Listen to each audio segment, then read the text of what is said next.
자, 제가 기도하고 우리 야모임 시작하도록 하겠습니다. 하나님, 이 시간 주의 말씀을 듣기를 원합니다. 말씀을 통하여서 우리가 주의 뜻이 무엇인지 아는 시간 되게 하여 주시고, 말씀 안에 있는 그 은혜 속에 들어간 시간 되도록 주께서 축복하여 주옵소서. 살아계신 예수 그리스도 이름으로 기도합니다. 아멘. 자, 오늘 야모임 때 함께 나눌 말씀은 요한복음 5장이에요. 오늘 5장 볼 차례죠. 5장 5절부터 9절의 말씀입니다. 요한복음 5장 5절부터 9절 말씀. 우리 다 같이 합독하도록 하겠습니다. 거기 38해 된 병자가 있더라. 예수께서 그 누운 것을 보시고 병이 벌써 오래된 줄 아시고 이르시되 내가 낫고자 하느냐. 병자가 대답하되 주여, 물이 움직일 때에 나를 못에 넣어주는 사람이 없어. 내가 가는 동안에 다른 사람이 먼저 내려가나이다.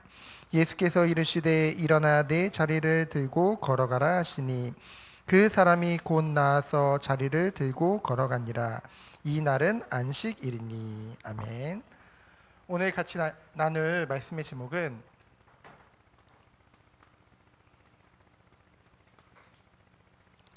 말씀 속으로입니다. 여러분들이 이 시간에 우리가 모인 것이 야모임으로 함께 모이게 되어지는데요. 이 야모임을 통해서 가장 중요한 것이 여러분들이 하나님의 살아있는 말씀 속으로 들어가는 것이 모든 것입니다. 조금 있으면 추석이죠. 모든 것이 풍성한 그런 한가위 추석이라고 말을 하지만은 우리나라는 전통이라는 그런 이름하에 전국적으로 뭐가 지내지죠? 제사라는 것이 지내게 되어집니다. 사람들은 이 제사라는 것이 우리나라 고유의 그런 전통이니까 드려야 된다라고 생각을 하고요. 이것은 부모님께 누구보다 효도하는 것이다. 이렇기 때문에 제사를 지냅니다. 근데 사실 이 제사라는 것이 어디서부터 왔냐면요, 유교로부터 온 거거든요. 중국으로부터 온 것입니다. 근데 사실 이 제사를 처음 말했던 그 공자라는 그 사람이 내세를 믿는 사람이 아니었어요. 유교에서는 철저히 현실 중심입니다. 그래서 내세 또는 귀신 이런 것을 믿지 않는다는 거죠. 그래서 원래는 처음에 공자가 이 제사를 주장했을 때는 어떤 의미였냐면요, 가족들이 모여서 조상을 기리고 화목한 시간을 갖는 것이 제사다라고 했어요. 그렇죠? 그래서 철저히 교육을 위한 것이었다고 합니다. 그렇게 시작된 건데 이것이 우리나라로 건너오면서 그것이 우리나라의 그런 문화들과 합쳐졌는데요. 어떤 문화나요? 여러분, 우리나라의 전래동화를 보면은 무슨 얘기가 많이 나와요? 도깨비, 산신령, 그리고 또 옥황상제, 선녀, 그렇죠?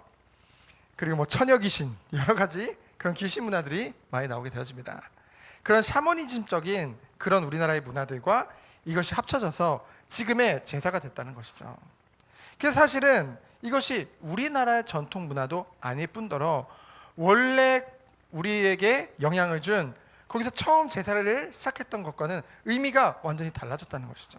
그렇죠? 그래서 사실 상식적으로 생각을 해봐도 그렇게 얘기를 하거든요.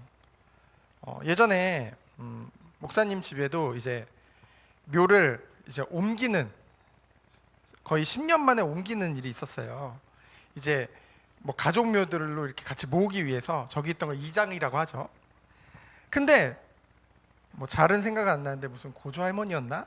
그 묘를 팠더니 거기 이제 물이 흐르고 있는 거예요. 수맥이라고 하죠. 물이 흘러가지고 그것이 10년 이상 지났는데 그 시체가 썩지 않고 있었던 거예요. 그러니까 이장하는 사람들이 보면서 뭐라고 했냐면, 야, 이 집안은 굉장히 큰 문제들이 많았겠다. 이 조상들이 이런 일이 벌어지면 보통 그 집안은 완전 망하게 되어져 있는데 그 얘기를 하는 거예요. 근데 목사님 그런 생각이 들더라고요. 여러분, 부모님들은 우리를 누구보다 사랑하잖아요. 그렇죠? 근데 부모님들이 죽었다고 해서 갑자기 나에게 제사를 안 지내? 그래서 막 재앙을 갖다 주고 집에다가, 그렇죠? 막 사고를 당해서 죽게 만들고, 그게 부모님이 하는 짓일까요? 죽은 부모님이 갑자기 죽은 조상들이 갑자기 죽으니까 완전히 이상해져 가지고 막 후손들이 바빠가지고 제사 안 지낸다고 해서 막 문제 일으키고, 말이 안 되잖아요. 그건 누가 하는 짓일까요? 성경에 보면은 분명히 나와 있죠. 대저 이방인이 제사 지낸 것은 누구에게 하는 것이다? 귀신에게 하는 것이다. 그렇죠? 그래서 귀신은 원래부터 죽이고 멸망시키는 일을 하기 때문에. 그래서 사실은 이 추석 때 이 제사가 처음 시작된 그 공자가 얘기했던 것 같이 가족들이 모여서 조상들을 생각하고 화목한 시간을 갖는 것, 최고의 시간이 뭘까요?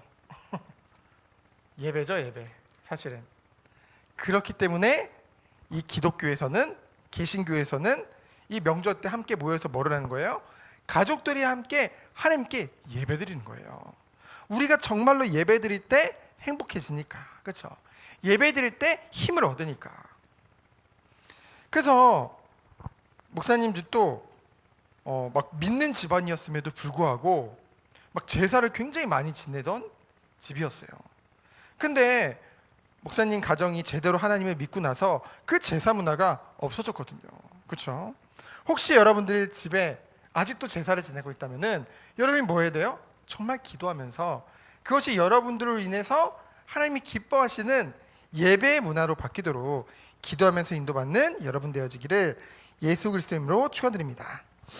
오늘 요한복음 5장을 보면은 어떤 일이 있냐면요, 1절에 보면은 유대인의 명절이 돼요. 우리도 얼마 후에 명절인데 이때도 유대인들의 명절이 되어서 많은 사람들이 예루살렘에 모이는 거예요. 예루살렘에 왜 모일까요? 예루살렘에 성전이 있기 때문에. 그 명절 때 함께 모여서 예배 드리려고 그 예루살렘 성전을 향해서 많은 사람들이 모이는 거예요. 근데 그 예루살렘에 보니까 양 문이 있어요. 문이, 큰 문이 있는데요. 큰 문이 있는데 그 곁에 베데스다라는 못이 있었어요. 못. 그렇죠? 물이 있었어요. 못. 그리고 이쪽에는 5개 큰 행각들이 있었는데 그 행각 안에는 누가 있었어요? 많은 병자들이 다 있었어요. 왜 병자들이 여기 모여 있었냐? 여기에 이런 전통이 있었어. 어떤 전통이 있었냐면요, 천사가 가끔 이 못에 내려와 가지고 물을 움직이게 만든다는 거예요. 그때 이 병자들이 이 물에 그 순간 물이 움직일 때 들어가면은 그 병이 낫게 된다는 그런 전통이 있었어요.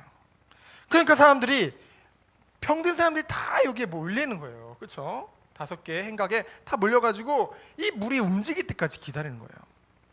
그러다가 물이 움직이는데 여기 누가 있었냐? 38년 된 병자가 있었어요. 38년 동안이나 이곳에서 이 물이 움직이기 기다렸는데 움직이질 못하다 보니까 어떻게 했을까? 이 물이 움직이는 순간 다른 병자들이 먼저 들어가는 거예요. 그래서 자기는 들어가지도 못하고 38년 동안 병도 못 고치고 이곳에 있었던 것이죠. 그렇죠? 얼마나 답답하겠어요. 근데 예수님께서 이곳에 오신 거예요. 그래서 예수님이 말씀하시죠. 뭐라고 말씀하세요? 내가 낫고자 하느냐.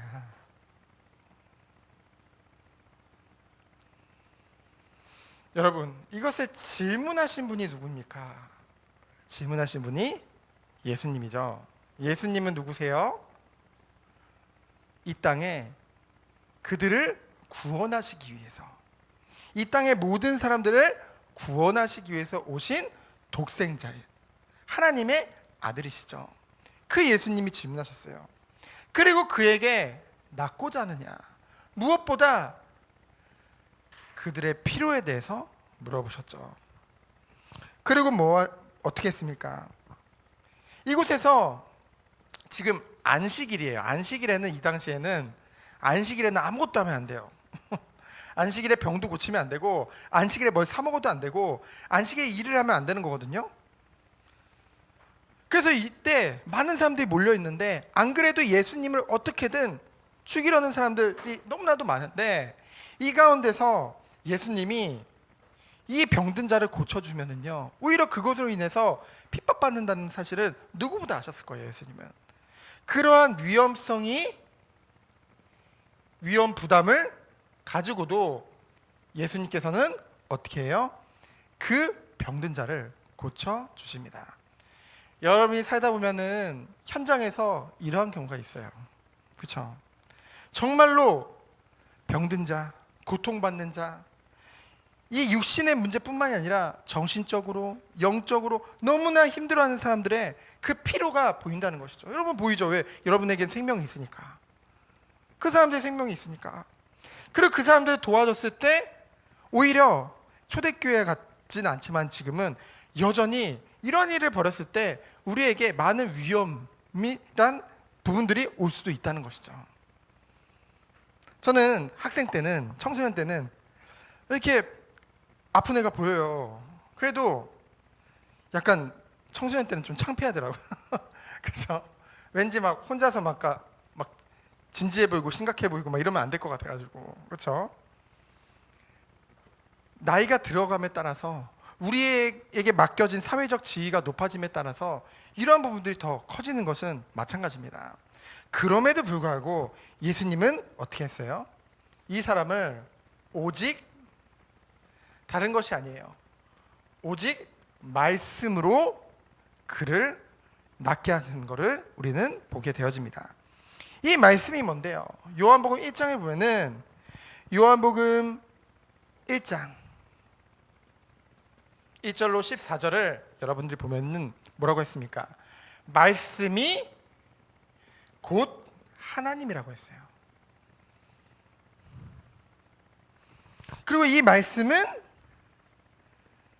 창조의 빛이요 바로 생명의 빛이라고 말씀하고 있습니다.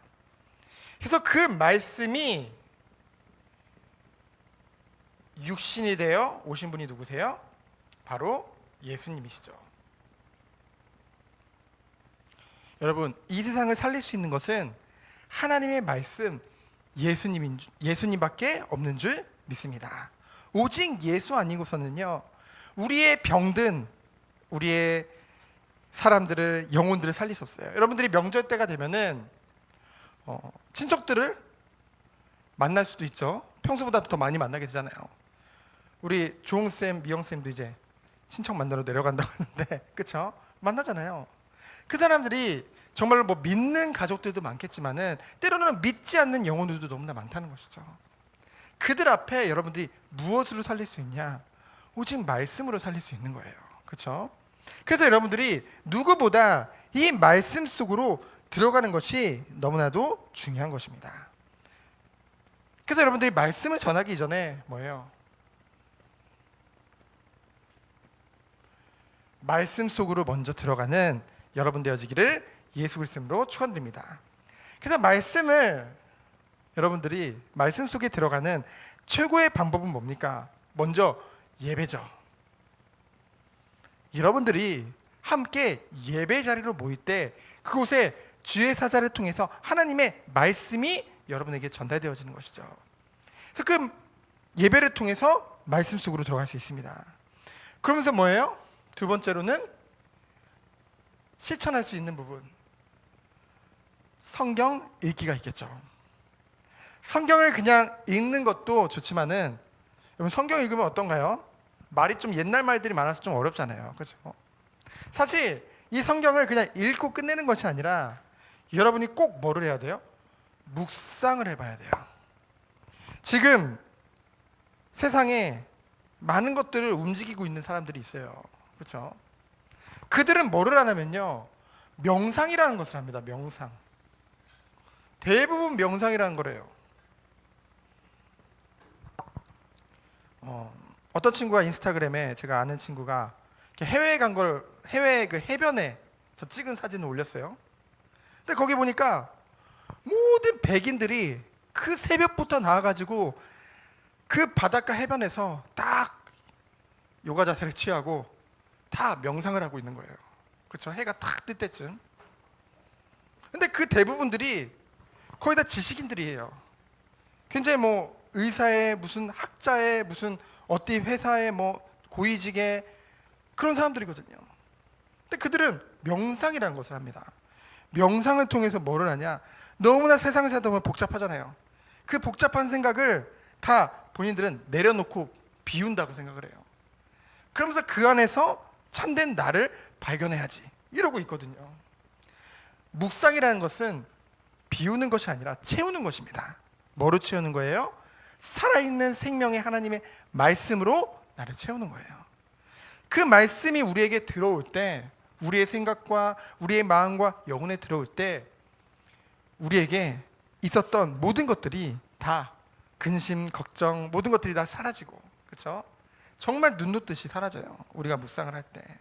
그러면서 우리가 세상이 줄 수 없는 참 평안함이 우리에게 온다는 것이죠. 그것이 우리에게 무엇으로요? 확신으로 온다는 것이죠. 그러면서 우리에게 발견되어지는 것이 있습니다. 뭐냐? 이미 나의 삶이, 내 모든 것이 어디 안에 있구나?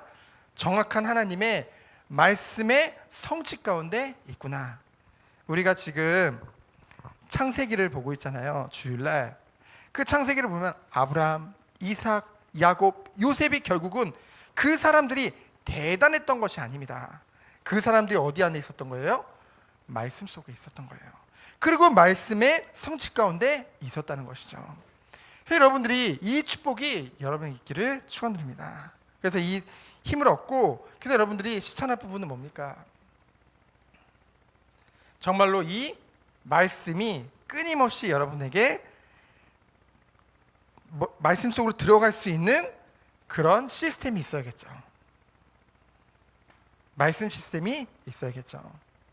첫 번째는 그래서 야 모임 때 예배를 드리는 것입니다. 그리고 뭐예요? 소모임을 가지고 있죠. 여러분 공과다 이러면서 말씀을 가지고 함께 나누는 시간.